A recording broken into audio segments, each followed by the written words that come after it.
이 시간 저희들이 잠언서 22장을 읽었습니다. 저희 교회에서는 성경책을 창세기부터 요한계시록까지 처음에 교회가 세워지고 난 뒤로부터 지금까지 계속해서 읽고 묵상하고 말씀을 나누고 있습니다.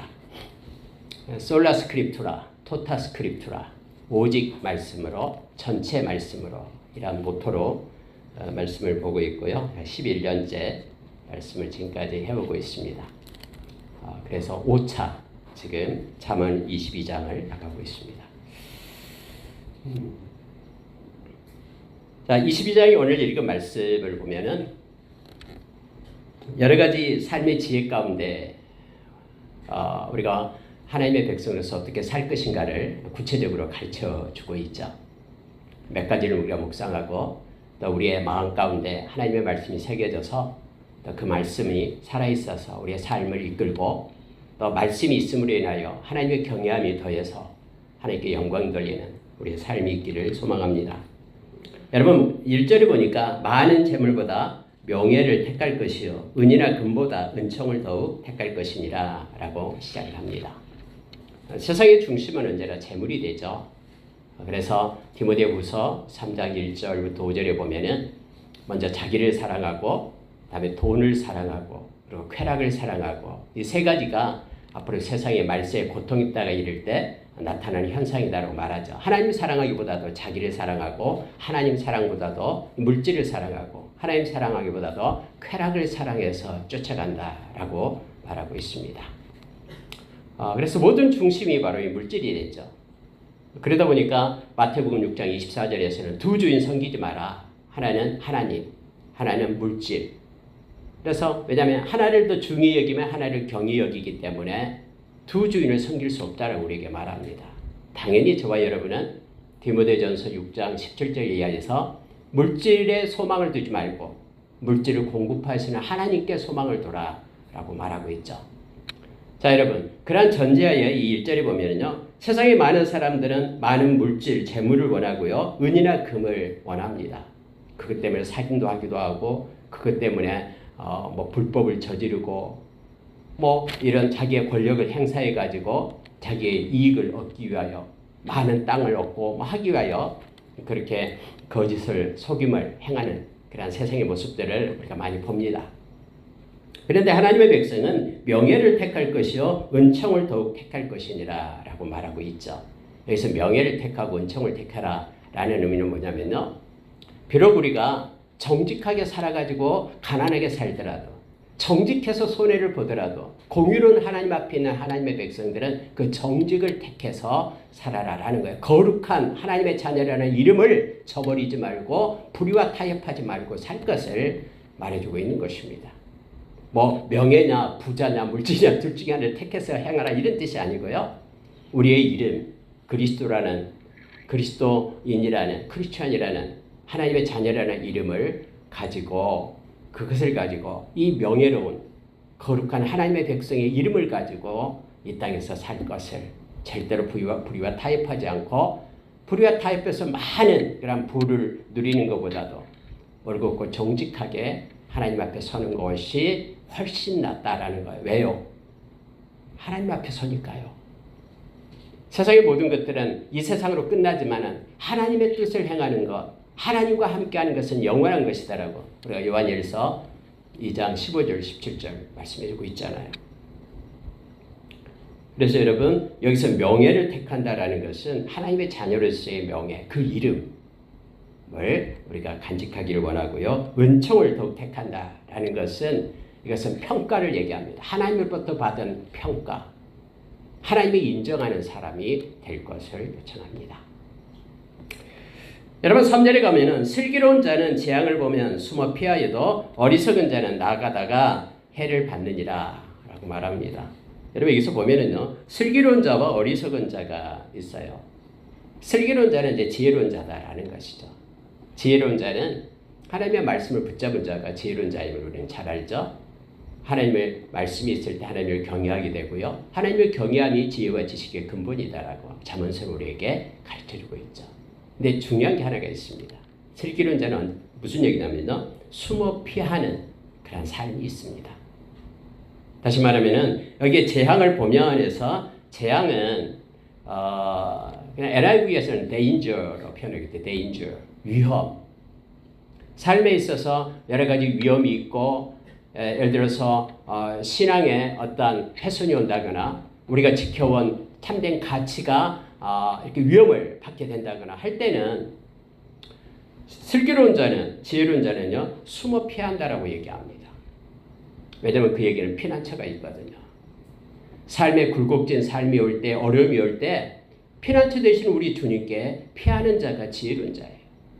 그러나 어리석은 자는 여기서 말하는 어리석은 자 단순한 그래서 자기의 지혜와 지식 자기의 경험치를 가지고 살아가는 이들은 하나님을 교만하기 때문에 하나님의 말씀이 없어요. 그리고 하나님이 없어요. 그들에게는 피난처가 없어요. 그래서 피할 수 있는 방법이 없는 거예요. 나의 힘이 되신 여호와여 내가 주를 사랑하나이다라고 고백했던 시편 18편 1절의 말씀처럼요. 하나님을 나의 힘으로 삼고 나의 피난처 되시고 내가 거할 반석으로 삼는 이들은 우리 인생길에 있어서 하나님께 피하기를 즐겨합니다. 힘들고 어려울 때는 다른 데 가지 않고 하나님 앞에 엎드려 기도하며 하나님께로 돌아옵니다. 이처럼 여러분 하나님께 피난처를 삼는 자는 그가 안전해요. 잠언 29장 25절에서 사람을 두려워하면 올무에 걸리지만 하나님을 의지하는 자는 안전하리라라고 우리에게 가르쳐 주잖아요. 우리는 피할 줄 알아야 됩니다. 막 자기의 고집에 붙들려 있는 사람은 자기에 대한 확신이 너무 커요. 그래가지고 나는 절대로 제약에 빠지지도 않고 속지도 않고 뭐 하겠다라고 당당하게 나갑니다. 그러다가 자기의 연약함을 산 가운데서 만나게 됩니다. 얼마나 초라하고 보잘것없는 자기의 모습을 알게 돼요. 왜냐하면 우리 인간은 죄성이 있거든요. 이 사르크스란 죄성이 있는 인간은 정말로 초라하고 보잘것없어요. 우리가 예수 안에 있지 않으면 우리는 정말로 아무것도 아니에요. 그냥 질그릇에 불과해요. 보배 대신 우리 주님이 질그릇 안에 있기 때문에 우리가 존귀한 자가 된 것이죠. 예수님이 우리에게 떠난다 그러면은 요한복음 15장 5절의 말씀처럼 우리는 아무것도 아니에요. 너무너무나 초라하고 보잘것없는 존재죠. 우리가 하나님의 자녀가 된 것, 또 영원한 하나님의 그런 나라를 소유한 백성이 된 것은 다 우리 주님 때문에 그래요. 100% 우리의 구원은 주님에 의해서 불가항력적인 주님의 은혜에 따라서 우리가 구원 얻는 자가 된 것이죠. 우리의 선한 것이 0.0001%도 우리의 구원에 미치지 못합니다. 그러니 우리는 삶에 있어서 늘 우리 주님께 피하는 자가 되어야 됩니다. 그래서 주님께 엎드려 묻고 우리의 능력이 되시고 산성이 되시고 기쁨이 되시는 우리 주님 앞에 우리가 다가가기를 원합니다. 여기서 어리석은 자는 피하지 않아요. 그래서 당당히 자기가 뭔가 할 것처럼 나가서 부딪혀서 해를 받는다라고 말하고 있습니다. 4절에 보면은 여러분요. 겸손과 여호와를 경외하는 보상은 재물과 영광과 생명이더라. 자, 이 말씀 암기하고요. 22장 4절 암기하기도 쉬워요. 잠언 22:4 예. 암기하면은 두 가지를 얘기합니다. 겸손과 여호와를 경외함의 보상. 성경은 분명히 얘기하거든요. 하나님의 보상이 주시겠다라는 거예요. 어워드가 아니라 리워드를 주겠다고 얘기하는 거예요. 리워드라는 것은 뭐냐면 그냥 보상이에요. 하나님 마땅히 빚진 자가 되어서 빚을 갚아주겠다라는 거예요. 겸손한 자에게. 하나님의 겸손한 자에게 너무너무 겸손한 자를 기뻐하잖아요.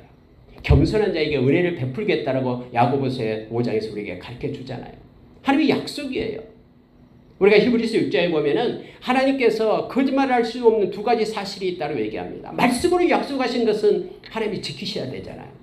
만약에 그 말씀을 하나님이 지키시지 않는다면 하나님은 심판주의 자격이 없잖아요. 말씀으로 약속하신 것은 그래서 반드시 지켜요. 하나님은요. 하나님 입으로 맹세하신 것은 지킨다라고 두 가지를 얘기하잖아요. 오늘 여러분 말씀에 겸손과 여호와를 경외함의 보상이 있다라고 말합니다. 세 가지를 얘기합니다. 재물과 영광과 생명이다라고 말합니다. 정말 여러분이 하나님 앞에 겸손한 자가 되길 원합니다. 꾸며낸 겸손을 향하는 악한 모습, 하이퍼크러시, 이 위선적인 모습 아닌 하나님 우리 주님이 그토록 싫어하는 그런 외식하는 자가 아닌 정말로 마음의 중심이 겸손하여 하나님 앞에 자신을 낮추고 하나님과 동행하는 그런 저와 여러분 되길 원합니다. 그러면 하나님이 보상을 해주는 것이 있는데 첫째로 재물과 그리고 영광과 생명을 주시겠다라고 약속합니다. 물론 여러분 이것은 궁극적으로 하나님이 주시는 거예요. 단면적으로는 하나님이 우리를 가난에 처할 수도 있잖아요. 왜냐하면 우리를 믿음의 성숙을 위하여 가난이 필요하면 하나님 우리에게 가난에 처하게 하는 거예요. 그것으로 인하여 합력하여 선을 이루게끔 하는 것이죠. 그런데 궁극적으로는 하나님의 모든 것들이 우리의 소유가 됩니다. 우리 한 생명, 우리가 생명 얻는 이것이 천하를 다 주고도 바꿀 수 없는 그런 놀라운 우리를 위한 근거든 아름다운 기업의 풍성함이 있다라고 마음의 눈을 열어 보라라고 우리에게 말합니다. 그래서 여러분 영광을 줍니다. 우리가 베드로전서 1장 7절 제가 자주 말씀드리죠. 우리 인생의 끝자락에서 우리 주님을 독대하고 만날 것입니다. 우리가 이 땅에서 믿음으로 산 것에 대해서 우리 주님 우리에게 영광을 준다고 말합니다. 약속해 준 게 있어요. 겸손해서 하나님과 동행하는 자, 말씀이 있어서 하나님을 경외하는 자, 이것이 곧 믿는 자의 모습이에요. 믿음을 가지고 사는 것에 대해서 우리 주님께서는 우리에게 영광을 주고 존귀케 하고 하나님께서 우리를 칭찬하신다라고 이렇게 우리에게 약속해 줍니다. 생명이다라고 말합니다. 여러분 생명은 이 조에라는 헬라어로 조에라는 이 생명 예수님께만밖에 없어요. 예수님밖에 없어요. 그래서 예수님을 떠난 자는 생명이 없어요. 예수님을 떠난 자는 생명책에 기록이 되지 않습니다. 예수님께서는 나는 길이요 진리요 생명이다라고 말씀합니다. 예수님은 특히 그 요한복음 6장 35절에서 나는 생명의 떡이다 라고 말하죠. 내게 오는 자는 결코 줄이지 않을 것이다. 나를 믿는 자는 영원히 목마르지 않을 것이다. 내가 생명수를 주기 때문에 라고 주님은 말씀해 주는 거예요. 요한계시록 7장과 14절에서 예수님을 따르는 무리들은 거룩한 무리들은 모두가 다 생명수 샘으로 주님이 인도하여 주고 계심을 알게 되죠. 나는 생명의 빛이고 예수님께서 말씀하시죠. 세상의 빛이다라고 말하면서 나를 따르는 자는 어둠에 거하지 않고 생명의 빛을 얻게 될 것이다. 요한복음 8장 12절에서 우리가 가르쳐주죠. 그러니까 예수님을 떠나서는 생명이라는 게 존재하지 않아요. 나는 부활이요 생명이니 나를 믿는 자는 죽어도 살겠고 무릇 살아서 나를 믿는 자는 영원히 죽지 아니하리라. 이것을 네가 믿느냐라고 말씀하잖아요. 그러니까 예수님을 믿는 자에게만 생명이 있음을 알게 합니다. 세 가지 것이 우리에게 하나님의 약속이 됩니다. 하나님이 우리가 하나님의 자녀이기 때문에 하나님의 그 모든 것들이 우리의 것이죠. 단지 하나님의 때를 따라서 우리에게 부어줍니다. 누구에게? 겸손한 자에게, 하나님을 경외하는 자에게 재물과 그리고 영광과 생명으로 보상해 주시겠다고 약속합니다. 저는 이 말씀을 믿습니다. 이 말씀을 붙잡고 기도하며 나가는 저와 여러분 되기를 원합니다. 물론 순간적으로는 여호와를 경외하는 자들이 이 땅에서 가난하게 살 수도 있고 때로는 어떤 건강하지 못한 현상을 우리는 겪기도 합니다. 그런데 그걸 통해서 하나님이 하시고자 하는 일이 있기 때문에 그래요. 하나님은 아무 이유 없이 심심해서 우리에게 허락한 건 아무것도 없어요. 고린도전서 10장 12절의 말씀처럼 하나님이 허락해 주신 것은 피할 길을 내게끔 예비하시고요. 넉넉히 이길 수 있는 힘을 공급해 주시고요.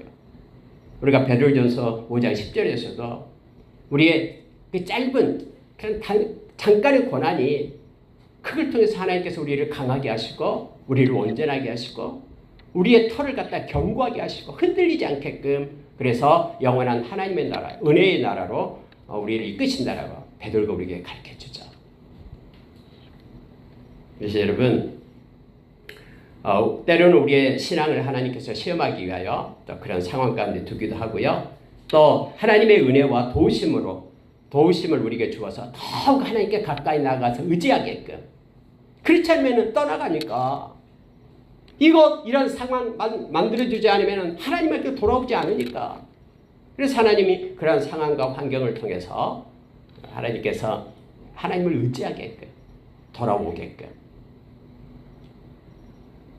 여러분 누가복음 15장에서 이 탕자가 먼 나라에 가서 먹을 것이 없어서 처음에 허랑방탕에 살다가 먹을 것이 없어서 돼지 밥을 먹을려 해도 준 적 없었다고 했잖아요. 여러분 그런 상황이 세팅되지 않으면 어떻게 그가 아버지의 집을 찾아서 오겠어요?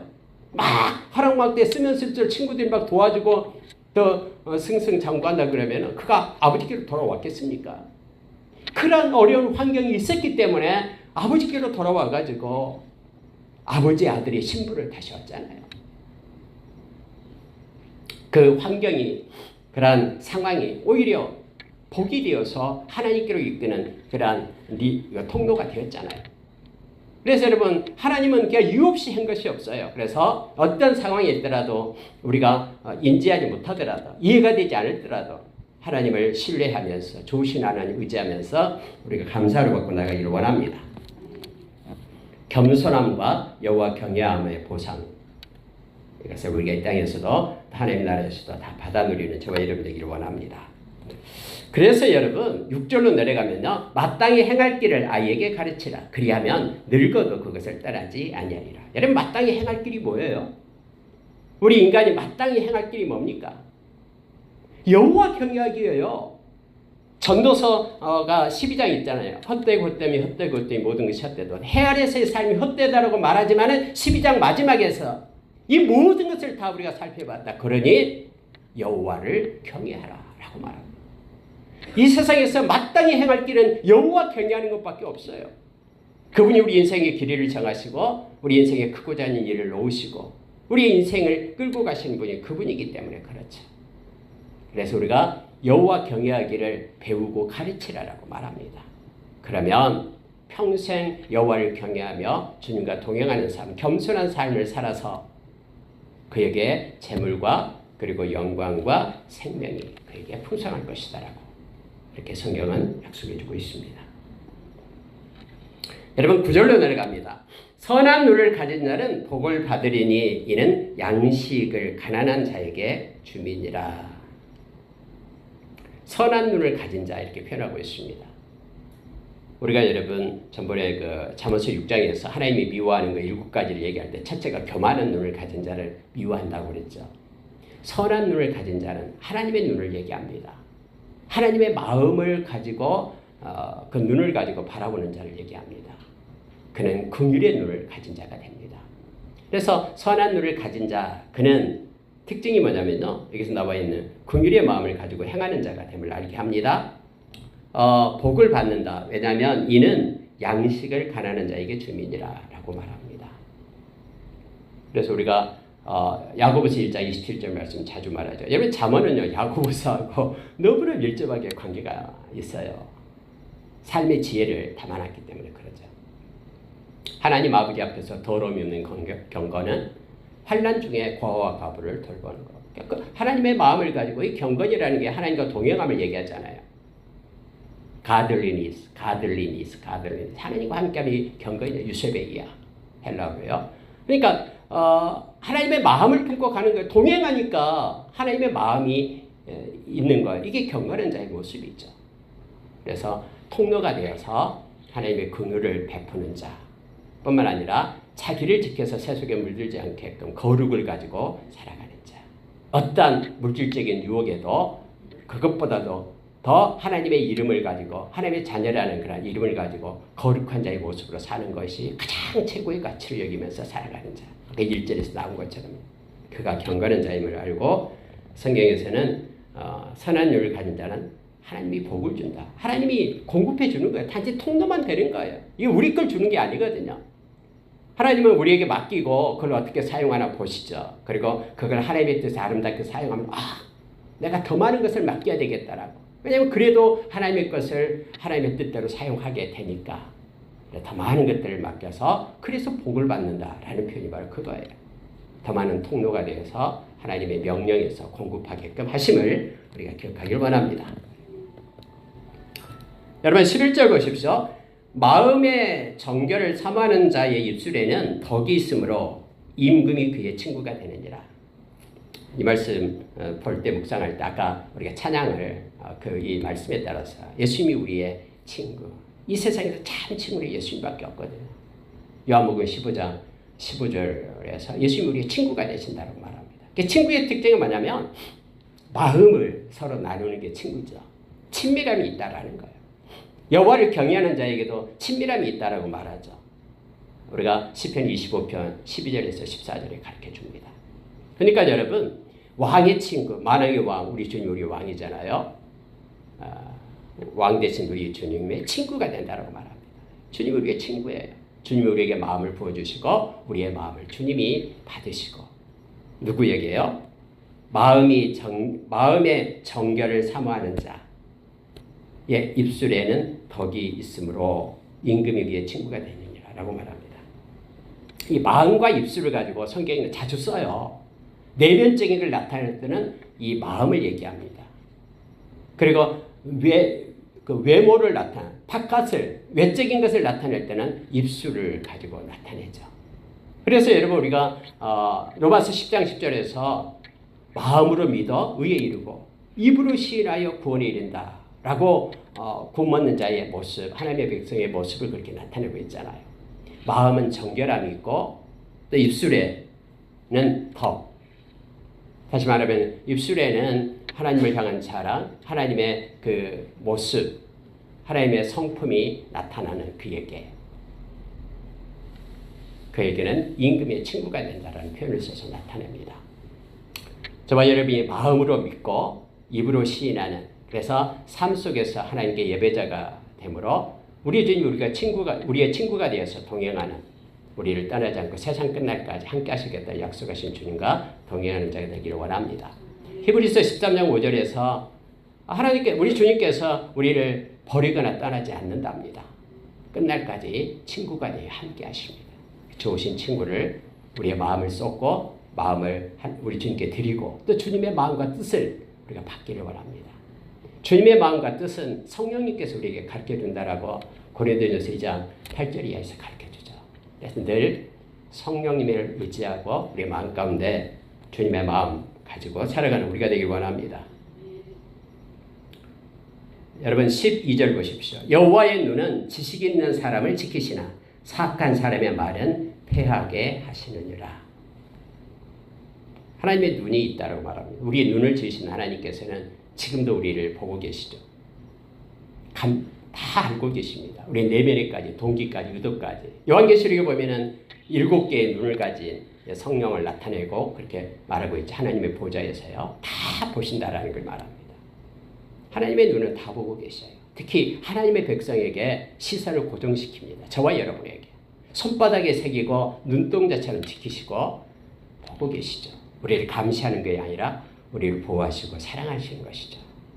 근데 하나님께서는요, 그래서 이렇게 오늘 성경을 표현하고 있습니다. 지식 있는 사람을 지킨다라고 말합니다. 여러분, 이때 지식은 뭐 세상에서 많은 그런 학문적인 것, 지식, 이런 의미가 아니고 이 지식은 이제 하나님을 아는 지식입니다. 하나님을 아는 지식이, 하나님을 더 알수록 우리 하나님을 사랑하게 되잖아요. 하나님을 알수록 하나님을 더 신뢰하게 되잖아요. 하나님을 알수록 하나님을 더 의지하게 됩니다. 그래서 요한복음 17장 3절에서는 영생이 뭐냐? 하나님을 아는 것이 영생이라고 했어요. 그의 아들 예수 그리스도를 아는 것이 영생이에요. 우리가 하나님을 진짜 알게 된다면은 우리는 하나님을 찬양하지 않을 수가 없어요. 진짜 하나님을 알게 된다 그러면은 십자가에서 내가 죽을 내 대신에 당신의 아들을 놓으신 그 하나님의 사랑을 우리는 가만히 있을 수가 없는 거예요. 나를 구원하기 위해서 당신 아들 생명을 주신 그 하나님의 사랑을 가만히 있을 수가 없어요. 모든 우주의 주권자 되시는 그 크고 놀라운 광대하신 그 하나님을 우리는 가만히 있을 수 없고 그분을 경외하지 않을 수 없는 거죠. 하나님을 아는 지식을 가진 자, 하나님의 백성을 하나님은 지키십니다. 약속하셨어요. 세상 끝날까지 함께 하시면서 지켜주시겠다라고 약속하십니다. 그러나 반대로 여기서 말하는 사악한 사람, 사악한 자의 말, 그것은 다 패하시겠다라고.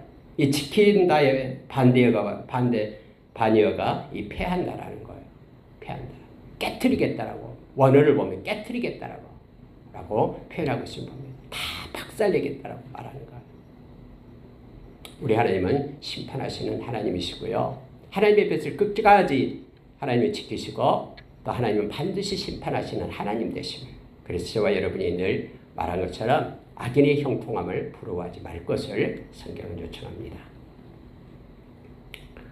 여러분 15절 한번 보십시오. 아이의 마음에는 미련한 것이 얽혔으나 징계하는 채찍이 이를 멀리 쫓아내느니라. 그래서 여러분 반드시 거짓과 또 정직을 가르쳐야 된다고 성경 말합니다. 이상하게 여러분 이렇게 미련한 것이 마음에 미련한 것이 얽혔다라는 것은 묻어 있다라는 거예요. 근데 이게 잘 안 떨어져요.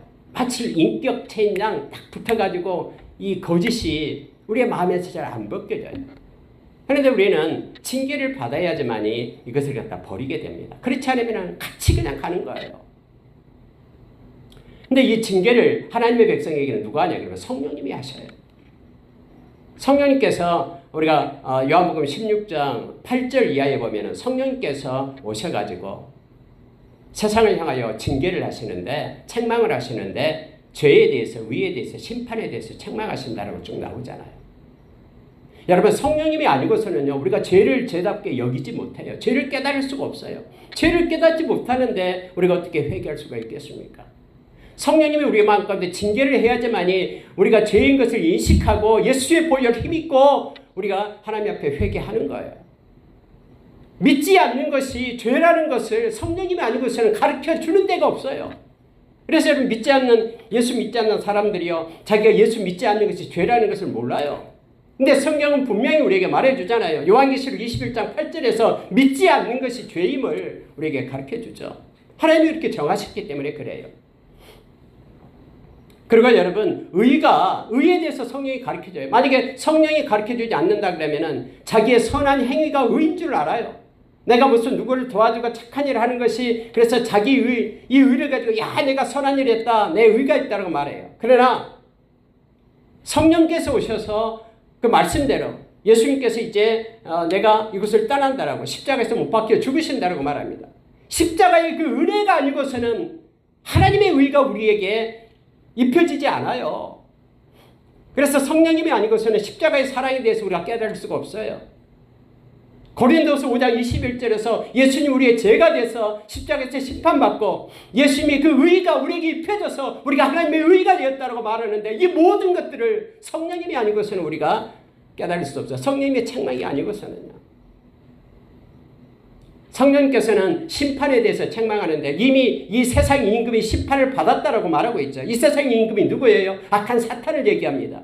그들을 위하여 예비된 불못이 있다라고 성경 우리에게 가르쳐 주잖아요. 그런데 그를 따르고 그를 섬기고 악한 사탄에게 사로잡히고 예수 그리스도를 믿지 않는 영혼들은 그와 함께 불못에 던져진다라고 말합니다. 이 모든 것을 깨달을 수 있는 것은 성령님밖에 없죠. 책망하시는 성령님이요. 그래서 여러분 여기서도 여기 마찬가지로요. 징계하는 채찍이 이를 멀리 내어 쫓는다라고 말합니다. 행여는 여러분 물론 원래 이 잠언은 아이들을 위해서 교육하기 위해서 쓴 책이니까요. 아이들이라는 표현을 써요. 젊은 아들아 이런 표현을 쓰기도 하고요. 젊은이라는 표현을 쓰기도 하고. 제가 여러분에게 이 말씀을 받게 된다 그러면 여러분 성령님이 채찍할 때 성령님이 채찍을 하고요. 성령님이 책망할 때요. 우리가 진실되게 그걸 받아들이고 예수의 보혈을 믿고 회개하고 새롭게 되고 그리고 우리가 하나님께 더 가까이 나가는 우리가 되기를 원합니다. 19절 보십시오. 내가 내게 여호와를 의뢰하게 하려 하여 이것을 오늘 특별히 내게 알게 하였노니. 지금 잠언서를 쓴 이유가 이거예요. 하나님을 의뢰하게 하기 위해서. 날이 갈수록 우리는 하나님을 의지할 것밖에 없습니다. 하나님을 알면 알수록 우리는 하나님을 의지하고 더 그분을 찬양하고 예배자가 될 수밖에 없습니다. 이사야서 43장 21절 말씀처럼 하나님 우리를 지으신 이유가 당신의 찬송이 되기 위하여 지었다라는 것을 우리가 억지로가 아니라 우리의 마음 가운데 자원하는 마음으로 시와 참여와 신령한 노래로 하나님을 찬양하고 경배하고 예배자로 설 수밖에 없는 존재임을 우리가 깨닫게 됩니다. 하나님을 알면 알수록. 이 잠언서를 구구절절하게 쓴 이유가 하나님을 의뢰하는 자가 되기 위하여 이걸 썼다라고 말합니다. 하나님을 의지하고 의뢰하는 자는 우리의 인생의 길을 그분이 지도하시겠다라고 약속해주고 있죠. 우리 인생이 내 것이다라고 말하지 마시고요. 하나님께 우리 인생의 키를 드리면서 마음의 왕자에 오셔서 우리 인생을 통치하고 간섭하고 이끌어 가시도록 그분께 내어드리는 저와 여러분의 삶이 있기를 원합니다.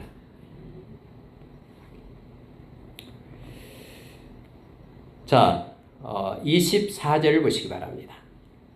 노를 품는 자와 사귀지 말며 울분한 자와 동행하지 말지니 그의 행위를 본받아 내 영혼을 올무에 빠뜨릴까 두려움이니라.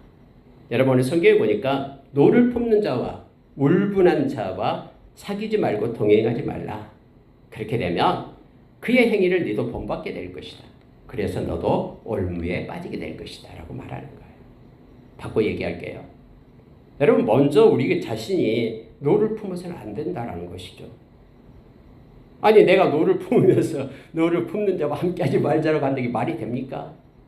마치 여러분 이것은 마태복음 28장 19절 20절에서 우리에게 너희는 가서 모든 족속으로 제자를 삼아라고 말하는데 아니 자기가 제자도 되지 않았는데 뭐 다른 사람 쫓아가가지고 예수님의 제자 되게끔 삼겠다라고 자기 눈에는 들보를 빼지도 않았는데 남의 눈에 티를 빼겠다라고 막 동분서주하면 그 말이 되겠습니까? 그러니까 모든 전제 조건이 우리가 먼저 노를 품지 말고 마음에 분냄이 없이 그런 쓴뿌리들을 없애고 그리고 노를 품는 자 그리고 이렇게 울분을 가진 자와 동행하지 말고 사귀지 말라라고 말하고 있는 거예요. 뭐 그들을 그럼 멀리 떠나서 살아라라는 뜻이 아니에요. 함께 마음을 나누고 동행하고 뭔가 공동체 안에서 그렇게 일을 도모하지 말라라는 것을 얘기합니다. 어떤 사람은 믿는 자와 함께 멍에도 같이 매지 말라 하니까 믿지 않는 자하고는 뭐 사업도 하지 않고 뭣도 하지 않고 그런 뜻이 아니죠. 바울사도 그렇게 얘기했잖아요. 만약에 그렇게 되려면 우리는 아마 이 세상 밖으로 나가야 된다라고 말하고 있잖아요. 함께 마음을 나누면서 뭔가 계획하고 그렇게 행하지 말 것을 요청해주고 있는 것이죠. 그럼 여러분 여기서 노를 품는 자와 사귀지 말라 할 때 이 노를 품다라는 것은요. 성경에서 곳곳에서 우리에게 가르쳐주고 있잖아요. 해지기 전에 마음에서 분을 이렇게 놓아라라고 말합니다. 왜냐하면 이 분노를 가지고 있으면 악한 자가 틈탄다라고 에베소서 4장에서 우리에게 말해주고 있죠. 또 분을 가지고 행하는 것 이것은 야고보서 1장에서 말해준 것처럼요. 하나님의 의를 절대 이루지 못해요. 그래서 이 노를 품지 말 것을 말하는데 노를 품는 자와 사귀지 말라라고 말합니다. 영어 표현은 더 신랄하게 했어요. hot temper. 템퍼는 기절이죠. 막 욱하는 사람들 있잖아요. 그리고 막 화부터 내는 사람들, 분노하는 사람들. 그들과 함께 뭔가를 도모하지 말라라는 거예요. 그리고 울분한 자 이렇게 되어 있는데 울분한 자 이것도 마찬가지예요. 쉽게 화를 잘 내는 사람을 울분한 자 이렇게 표현하고 있는 거예요. 그들과 동행을 하면은 자기도 모르는 사이에 그것에 젖어든다라는 거죠. 마음을 함께 나누니까. 그래가지고 자기도 역시 쉽게 화를 내고 조그만 자기의 자존심만 건드려도 그것 때문에 막 세상을 뒤엎고 막 이렇게 된다라는 거예요. 막 올무에 걸리게 된다라는 거죠. 궁극적으로 말하면은 사람이 듣기는 속히하고 말하기는 더디하며 성내기도 더디하라. 사람의 성내는 것이 하나님의 의를 이루지 못함이니라 라고 말하면서 야고보서 1장의 그 밑에가 중요해요. 그러니 너희는 감정을 따라서 그렇게 행하지 말고 말씀을 따라서 살아라 라고 말하고 있는 거예요. 야고보서 1장 19절에서 21절에 보면 그렇게 나오고 있는데요. 제가 읽어드리겠습니다. 야고보서 1장 19절에서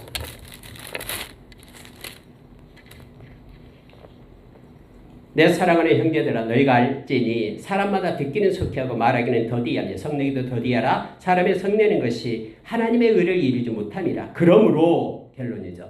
모든 더러운 것과 넘치는 악을 내버리고 너희 영혼을 능히 구원할 바 네 마음에 심어진 말씀을 온유함으로 받으라. 말씀을 향하는 자가 되라. 그러니까 우리가 화내지 않고 이렇게 분노하면서 일을 처리하지 않을 수 있는 그러므로 그 능력이 어디서 오냐 그러면은 나에게 감정을 따라서 사는 게 아니라 말씀을 따라갈 때 온다라고 말합니다. 말씀을 행하는 자가 되라라고 우리에게 가르쳐주고 있죠. 말씀을 우리의 감정보다 앞설 것을 얘기합니다. 화가 날 때는 잠깐 멈추고 말씀을 묵상하고 기도하는 자가 되기를 원합니다. 말씀 마치겠습니다. 마지막 28절 29절 보고 마치겠습니다. 우리 같이 한번 읽어봅시다. 28절 29절이요. 시작.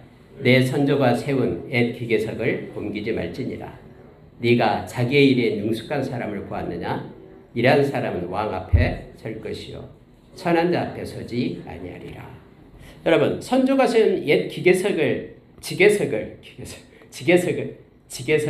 옮기지 말라. 이 지게석이 뭐냐 그러면요, 여러분, 이스라엘의 땅은 하나님께서 분배하잖아요. 이것은 사고 팔 수가 없죠. 휴년이 되면 다시 돌아가잖아요. 이 지게석이 바로 경계예요. 이웃 땅과 내 땅의 경계. 그런데 몰래 슬그머니 밥에 가서 이 지게석을 파다가 저만큼 옮겨놔요. 왜요? 자기 땅 좀 더 크게 하려고요. 바꿔 얘기하면은 하나님께서 주신 것에 대해서 감사로 받고 그걸 족한 줄 알아야 됩니다. 내가 가진 것에서 족함이 내게 일 때 하나님 앞에는 감사할 수 있고 영광을 돌릴 수 있죠. 내가 가진 게 족하지 않다라고 여기게 될 때는 불평과 원망이 마음가운데 있죠. 하나님을 원망합니다. 하나님, 왜 나는 이렇게 합니까? 저 사람은 저렇게 몽땅 주었어도 나는 이게 조금밖에 안 줍니까? 하면서 불평하죠. 계속 자기 손에 든 것 가지고 감사해야 되는데 남의 손에 든 것을 바라보면서 자기 것 무시하고 남의 것 보면서 하나님 앞에 불평하기 시작하는 거예요. 예측해서 옮기지 말라라고 말합니다. 하나님이 우리에게 주신 것에 대해서 복을 세워보면 감사할 것밖에 없습니다. 그러면은 하나님 앞에 우리가 감사를 올릴 때에 하나님은 우리의 모습을 보고 계시거든요. 그리고 많은 것들을 우리에게 맡겨주실 줄 압니다. 자기의 일에 능숙한 사람을 보았느냐, 위의 것과 동일해요. 자, 하나님께서 우리에게 이 땅의 존재 이유, 사도행전 17장에서 우리가 하나님으로부터 살고 기동하고 존재한다 했죠. 이 땅에 우리를 보내실 때는요, 하나님이 이 땅에 우리에게 준 사명이 있어요. 하나님이 우리에게 주신 것이 있어요. 그러면 하나님이 우리에게 주신 재능과 이것을 내가 충성스럽게 그걸 가지고 행하는 거예요. 충성스럽게 연구하고 늘 개발하고 하면서 자기가 하나님 맡겨주신 일에 이렇게 가장 권위자가 되게끔 노력하는 거예요. 여러분, 이거 하나님 너무 기뻐하십니다. 자기 일에 능숙한 사람, 하나님이 주신 재능을 가지고 열심을 다한 사람, 그는 왕 앞에 서게 될 것이다. 그러나 하나님이 맡긴 것에 대해서 소홀히 하고 저기 수건에 둘둘 말아가지고 감춰놓고 그거 사용하지 않는 사람, 그는 천한 자 앞에 서게 될 것이다 라고 말하고 있습니다. 세상의 모든 일들이 하나님의 손에 있음을 우리는 압니다. 하나님이 주신 것에 감사함으로 그걸 충성스럽게 하나님이 세우신 자리에 서서 우리가 행할 때에 하나님께서는 우리를 존귀하고 보배로운 존재로 인도해 주심을 우리가 기억하길 원합니다. 말씀 마치겠습니다. 여러분, 우리의 삶 가운데 저와 여러분은 말씀을 가지고 사는 지혜로운 자입니다. 겸손하여서 말씀을 순종하고 하나님을 경외하는 삶, 주님과 동행하는 삶을 살아서 오늘 약속해 준 세 가지, 재물과 영광과 생명을 궁극적으로 얻는 저와 여러분의 삶이 있기를 예수의 이름으로 축원합니다. 함께 기도하겠습니다.